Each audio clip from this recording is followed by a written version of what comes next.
Buenas tardes, bienvenidos una vez más a Noticias Globovisión Salud, 30 minutos dedicados para el bienestar de toda la familia. Les saluda Daniela Salas en nombre de todo el equipo técnico de producción que hace posible que este espacio llegue hasta sus hogares. De inmediato le vamos a presentar nuestra sección de avances científicos.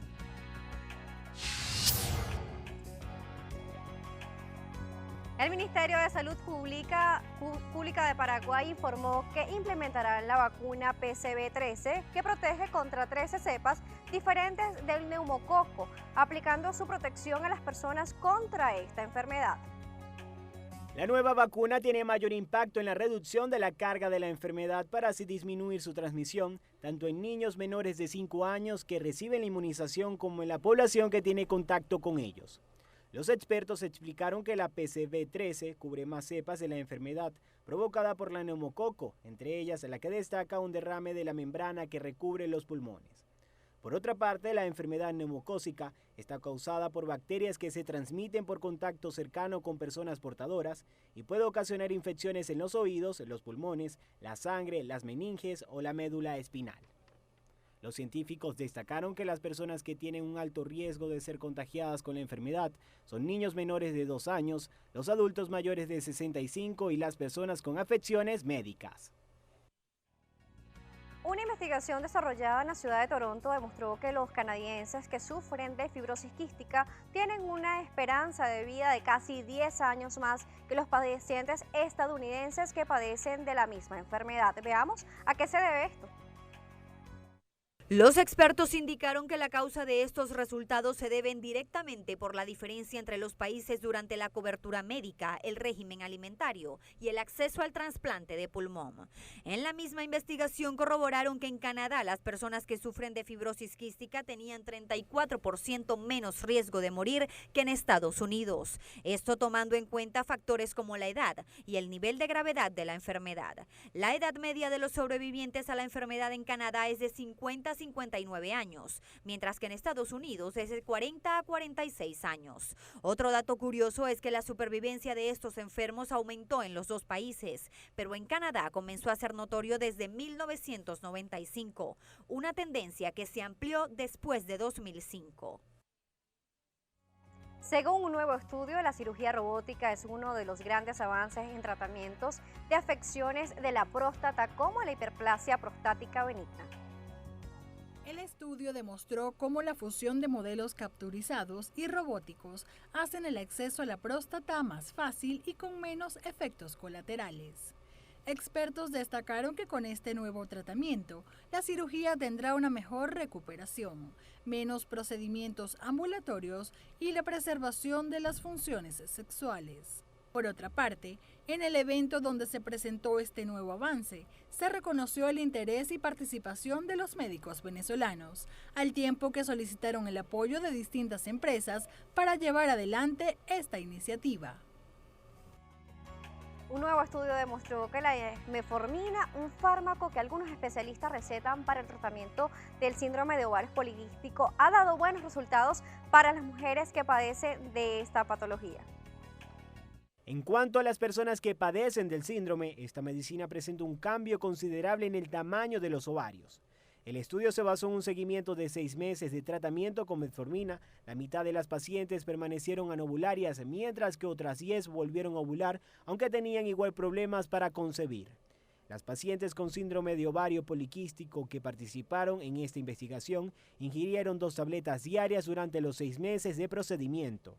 Después de tomar este fármaco en ambos grupos de mujeres tratadas, se presentó una mejora en la testosterona y los niveles de resistencia a la insulina. Los investigadores observaron una reducción significativa en la dimensión de ovario en el grupo ovulario. Sin embargo, la metformina ejerce acciones para regular el metabolismo de la glucosa e insulina, pero también influye en la fertilidad de quien la toma. A las 4:36 de la tarde nos corresponde hacer nuestra primera pausa aquí en Noticias Globovisión Salud. Recuerda que nos puede seguir a través de nuestra cuenta de Twitter, @salud_gb. Ya volvemos con más. Más adelante en Noticias Globovisión Salud, conozca qué es la endometriosis y cómo afecta a 15% de la población femenina. Sus aportes y comentarios son importantes. Escríbanos a nuestra cuenta en Twitter, @salud_gv.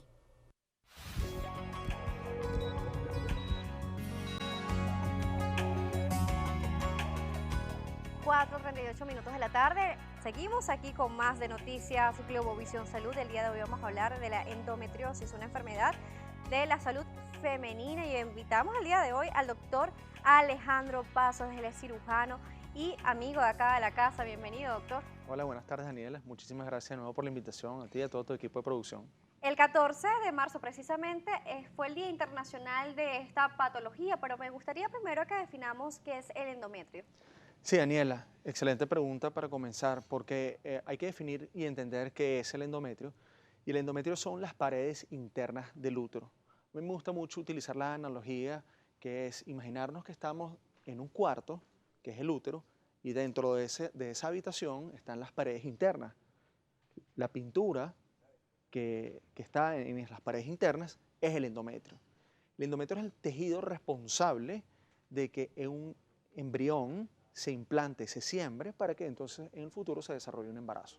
Y es lo que produce la menstruación, evidentemente. Precisamente en el proceso de menstruación de la mujer, en donde se ve un engrosamiento del endometrio, también ayuda a verlos ustedes en la parte de los especialistas ginecológicos, en donde pueden observar cuál es el proceso en el cual está la mujer en ese momento cuando ustedes la evalúan. Es correcto, es correcto. Y entonces nosotros estamos, durante nuestra evaluación de rutina, vemos el diámetro, el grosor endometrial para estimar en qué fase del ciclo menstrual está la paciente. Y el problema justamente de la endometriosis es que este tejido que debería estar en la parte interna del útero, por alguna razón que desconocemos, que es una de las cosas curiosas de la endometriosis, se ubica fuera de la cavidad endometrial, generando toda una serie de signos y síntomas. Precisamente estaba viendo una información relacionada a esta patología, y es que no se detecta de manera fácil, que no es fácil verificar, por lo menos a través de ecos, si la persona tiene la endometriosis, sino que tienen que hacerlo por una intervención quirúrgica para poder observar y evaluar esta parte. Sí, desafortunadamente el diagnóstico de la endometriosis es algo retador, porque las únicas herramientas que nosotros tenemos es un buen interrogatorio al paciente. Conversando con el paciente es que uno logra determinar o sospechar que el paciente está frente a una endometriosis. Desafortunadamente, en la actualidad no contamos con pruebas ni bioquímicas, es decir, de sangre, ni de imagen, con certeza diagnóstica que nos permita a nosotros precisar que hay una endometriosis. Solo bajo la visión directa de los focos endometriósicos en la cavidad abdominopélvica es que podemos diagnosticar de manera definitiva la endometriosis. Bastante complejo entonces. ¿No hay algún síntoma o signo que pueda estar llamando a la alerta de que esto pueda estar pasando? ¿Cuáles son? Sí, excelente pregunta. Número uno, el dolor menstrual es un signo cardinal. Es un dolor discapacitante, es decir, que el paciente no lleva a cabo sus actividades de rutina, se tiene que quedar en casa producto del dolor que tiene. Este dolor aparece 2-3 días antes del sangrado menstrual y cede 2-3 días después del sangrado. Y ese es el primer signo de sospecha que uno tiene. En segundo lugar, la infertilidad nos acompaña, es responsable en muchos casos de la endometriosis. Síntomas típicos de la menstruación, como por ejemplo los cambios del hábito intestinal, el paciente pudiera tener típico diarrea, por ejemplo. Cada vez que la paciente tiene la menstruación, presenta episodios diarreicos. Eso te hace sospechar de que el paciente tiene endometriosis. Esas mujeres que dicen que al momento de tener el dolor menstrual también tienen dolores estomacales, que no saben si le duele el estómago o el vientre precisamente, y bueno, hacen evacuaciones mucho más seguidas en este proceso. Hay mujeres que se le puede extender el dolor menstrual a más de esos 3 días luego de la menstruación. Sí, pudiera ocurrir, no es un hecho así tan estricto como que se finaliza definitivamente el segundo y tercer día. Y sí, también puede afectar otras estructuras anatómicas. De hecho, los primeros sitios donde se implantan estos focos endometriósicos son en la parte de atrás del útero, lo que nosotros llamamos el fondo de saco. Está también los ovarios, generando unos tumores de ovarios que se llaman endometrioma, ¿ok? Y bueno, se ha descrito en la literatura que hay focos endometriósicos en pulmón, cerebro, o sea, es un caso bien complejo de determinar, pero sí, Que no es algo que hay que tomarlo a la ligera entonces, sino hay que tenerle mucho lo que es la prevención de un diagnóstico precoz, porque no es algo que se pueda por lo menos decir que se tiene, sino que es bastante complicado el diagnóstico, pero sí se puede hacer. O sea, eso queda de parte de que el paciente le diga, en este caso a su ginecólogo, qué es lo que está sintiendo, qué es lo que está pasando, para que éste pueda ver las sospechas y hacer el tratamiento o los estudios que necesite esta persona. Es correcto, Daniela. De hecho, tan importante es la enfermedad que por eso es que existe el Día Internacional contra la Endometriosis, porque hemos determinado que si uno tiene simplemente la sospecha de poder padecer de esta endometriosis, poderla diagnosticar y tratar de manera temprana para evitar los efectos secundarios y todas las consecuencias que pudiera llevar el desarrollo de larga data de una endometriosis. Sí, porque lo que usted explica es que no solamente es un dolor incapacitante, que es uno de los principales síntomas, sino que también afecta a otras áreas. Me llama mucho la atención que me diga que también puede estar afectando las partes o órganos mucho más superiores como el corazón. Sí, sí, sí. Realmente la endometriosis tiene grados de afectación, es decir, el nivel de extensión que pueda estar afectando. Mientras más avanzado esté, la calidad de vida del paciente se va a ver mucho más comprometida. Y por eso el tratamiento también puede ser desde muy conservador hasta radical. Entonces depende de donde tú te estés ubicando y por eso es que este tipo de campañas, estos espacios que nos den a la medicina para fomentar y generar conciencia de la posibilidad de la enfermedad. Y precisamente para saber cuál es el tratamiento, me lo va a contestar en la próxima parte, porque vamos a hacer nuestra segunda pausa aquí en Noticias Globovisión Salud. Queremos saber si hay tratamientos médicos y no solamente la intervención quirúrgica. Entonces, para que esas personas que puedan estar teniendo sospecha de esto puedan tener alternativas. Ya volvemos con más. Recuerde que nos puede seguir a través de Telegram como Globovisión-oficial para que se entere de todas las noticias que generamos aquí en Globovisión.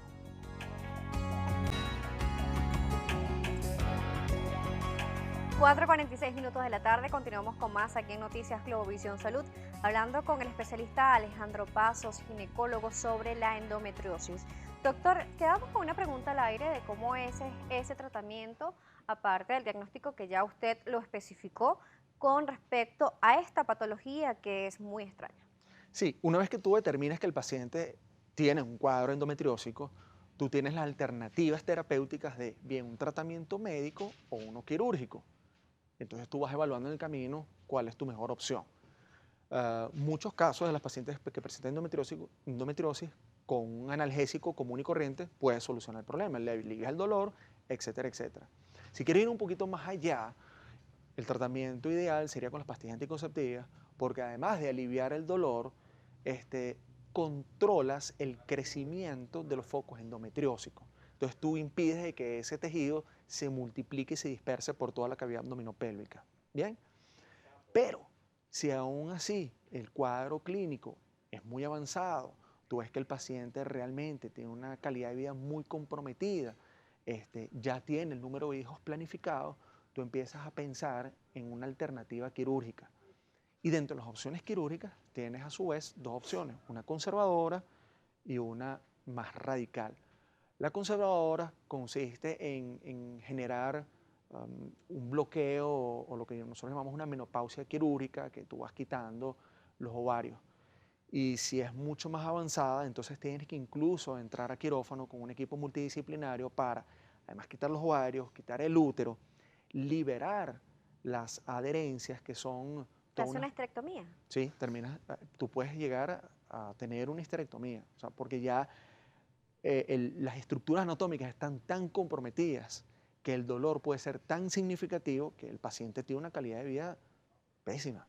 Entonces no te queda otra cosa sino ser muy agresivo con el tratamiento. Me llama la atención lo que es la infertilidad asociado a la endometriosis. Usted lo nombra y dice que también hay uno de los procesos en donde se trata de hacer conservar algunos órganos, pues, para verificar esa mujer que tiene una planificación de hijo o de repente que no ha tenido y lo desea tener. Entonces ustedes realizan primero los tratamientos y agotan todo esto hasta llegar, antes de llegar a algo totalmente radical como la histerectomía. Sí, la literatura describe que cerca del 40-50% de los pacientes con infertilidad pudieran tener de base un problema de endometriosis.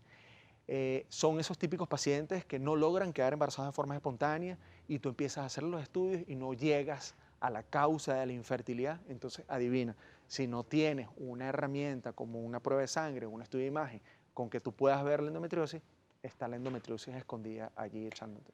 Usted como especialista, ¿qué considera que falta para poder llegar a algún tipo de diagnóstico como este? ¿O simplemente no existe la posibilidad de hacerlo a través de pruebas como de sangre o otros métodos alternativos? Bueno, desafortunadamente en la actualidad no contamos con herramientas diagnósticas precisas. Yo considero que la clave diagnóstica está en un buen interrogatorio clínico. Cuando el paciente se sienta frente a ti, tú debes hacer las preguntas oportunas y adecuadas para identificar qué es lo que está sucediendo. Si tú conoces bien la enfermedad, puedes hacer preguntas claves que te van a llevar al diagnóstico.